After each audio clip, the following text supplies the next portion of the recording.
Olá, professor! Hoje iremos falar sobre Francis Bacon e sua teoria do conhecimento.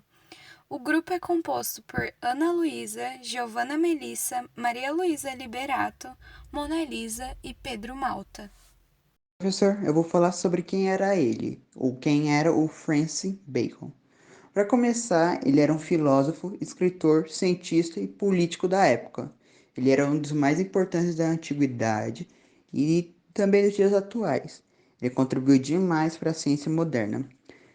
Ele utilizava um método que era de investigação científica, que era baseado no empirismo. Para quem não sabe, o empirismo era reconhecer na prática o conhecimento, que isso era o que Aristóteles falava, só que o Bacon, ele fez um pouco diferente. Ele fez baseado na crítica dos elementos da época, da vivência da época, que esses elementos atrapalhavam o conhecimento. Ele nasceu dia 22 de janeiro de 1561 e sua educação foi sempre voltada para a carreira política. Com 12 anos, ele entrou no Trinity College da Universidade de Cambridge. Detalhe que nessa escola tiveram excelentes alunos, muito bons alunos. Entre eles estavam Charles Darwin e o Isaac Newton. Com 23 anos, ele foi eleito deputado da Câmara dos Comuns. Também ele trabalhou na coroa britânica, chegando a ocupar cargos nobres. E em 1621, ele foi demitido por corrupção. Ele sempre foi curioso em relação à ciência.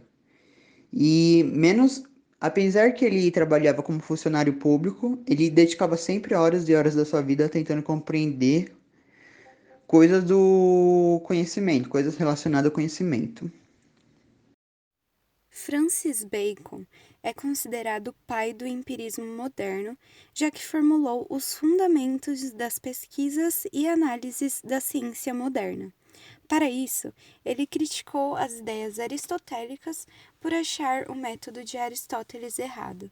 Ele acreditava que a metodologia de Aristóteles generalizava, ou seja, se uma evidência relativa é colocada a membros de um mesmo grupo, ela será aceita e se torna uma generalização, que não pode ser considerada válida, já que não há investigação.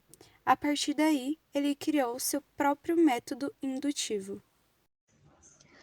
O método indutivo é um tipo de argumento utilizado em várias áreas do conhecimento. O objetivo desse método é utilizar uma observação para chegar em uma conclusão. O método indutivo, ele se baseia na observação sistemática dos fatos.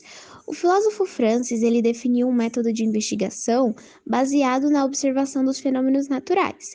Segundo ele, esse método tem 4 etapas. O primeiro é a coleta de informações a partir da observação rigorosa da natureza.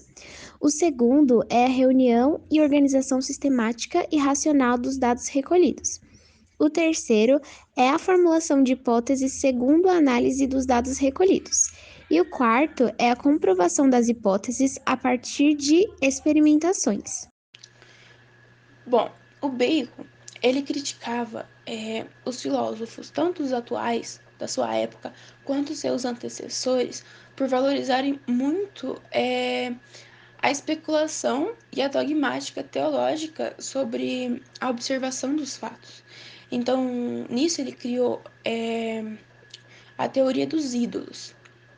Então, a teoria dos ídolos são basicamente 4 atitudes que ele dizia que impedia a pessoa de chegar ao conhecimento pleno.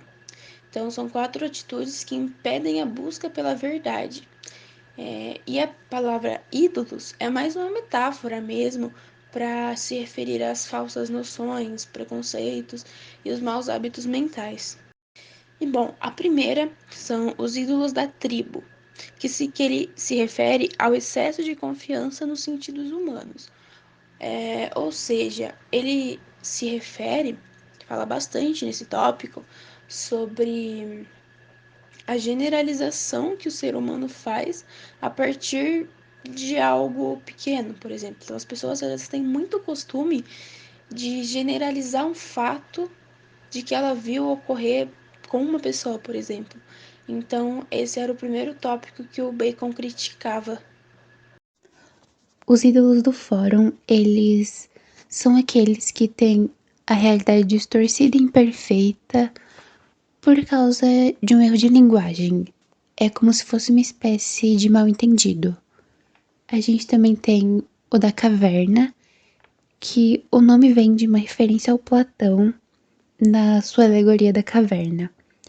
E esse ídolo diz que nós somos impedidos de perceber a realidade por conta da nossa individualidade, e a gente tem como exemplo disso o senso comum e concordar somente com o próprio pensamento. E por fim, a gente tem os do teatro, que surgem de alguma espécie de erro proveniente das escolas filosóficas e das autoridades, que promovem como se fosse um jogo de cena, que substituem o mundo real por algo fantástico e fictício. E a gente tem como exemplo disso o uso de tradição e os dogmas.